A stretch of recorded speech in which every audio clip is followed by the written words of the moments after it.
Quarta-feira é o dia do quadro Viver Bem com a Karen Prestes. O assunto de hoje é o acidente vascular cerebral, o AVC. Boa noite, Karen. Obrigado mais uma vez. Boa noite, obrigada, Dino. Boa noite a você que nos assiste. Bom, hoje a atenção é sobre uma doença que mais incapacita pessoas no mundo, o AVC, ou acidente vascular cerebral.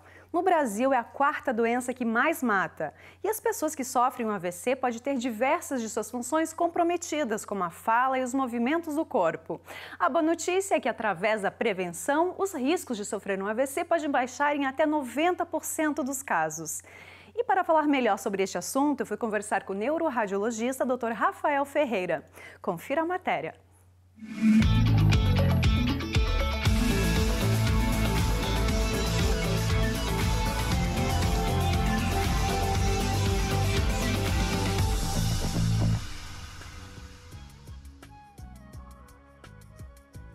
Ele é o órgão mais importante do nosso sistema nervoso. Nosso cérebro é responsável pelas ações voluntárias e involuntárias do nosso corpo. Ele representa apenas 2% de massa corporal, mas consome mais de 20% de oxigênio. As células nervosas ou neurônios processam todas as informações, fazendo com que o cérebro execute todas as suas tarefas. E ao contrário da maioria das células do nosso corpo, que morrem e logo são substituídas por outras, os neurônios não se regeneram. Quando os vasos que levam sangue ao cérebro entopem ou se rompem, ocorre uma paralisia da área cerebral que ficou sem circulação sanguínea, que chamamos de acidente vascular cerebral, o AVC. No Brasil, são registrados aproximadamente 400 mil casos por ano de pessoas que sofrem um AVC. 100 mil pessoas perdem a vida, segundo dados do Ministério da Saúde. E o Viver Bem ressalta sobre a importância da identificação e a prevenção, que pode reduzir os riscos em até 90%. E para saber mais detalhes sobre as causas desta doença, eu fui conversar com o neuroradiologista Dr. Rafael Ferreira. O AVC é um déficit neurológico focal que ocorre por um defeito abrupto e focal na circulação cerebral. Basicamente, existem dois tipos de AVC. O AVC isquêmico, que é o mais comum, que ocorre pela formação de um trombo em uma artéria que nutre o tecido cerebral. Com isso, não chega o sangue com oxigênio, vai ocorrer uma isquemia, uma morte do tecido cerebral. O segundo tipo é o AVC hemorrágico. Nesse AVC, ocorre uma ruptura focal do vaso próximo do parênquima cerebral e, com isso, uma hemorragia intracraniana.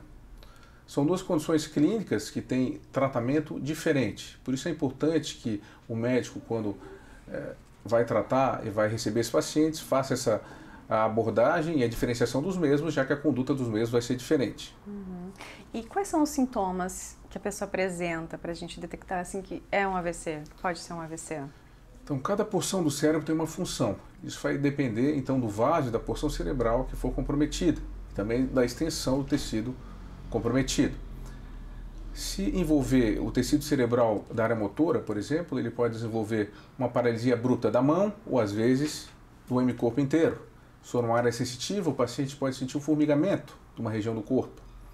Pode acometer uma área visual e ele tem uma perda visual abrupta, né?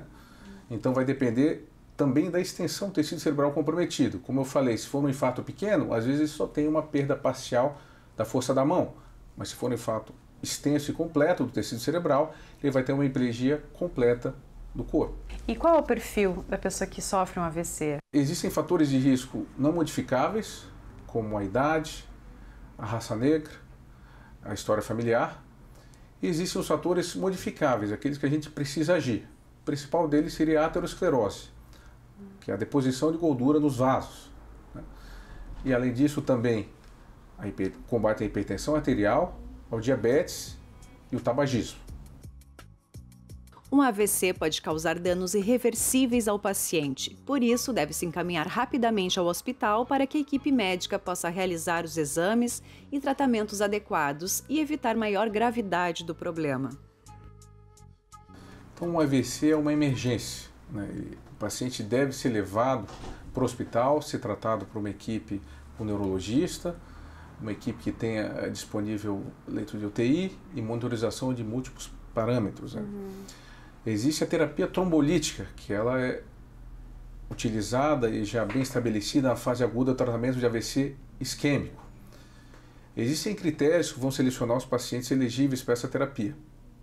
Mas o paciente tem 4 horas e meia entre o início do sintoma e o início da infusão de uma medicação trombolítica endovenosa. Então pense que ele tem que identificar o AVC, ser transportado até o hospital, fazer os exames, ver se ele é elegível e iniciar a medicação. É um tempo curto. Né? Então, um paciente que é submetido à trombólise, pode ocorrer uma dissolução do coágulo e impedir a evolução da isquemia no tecido cerebral.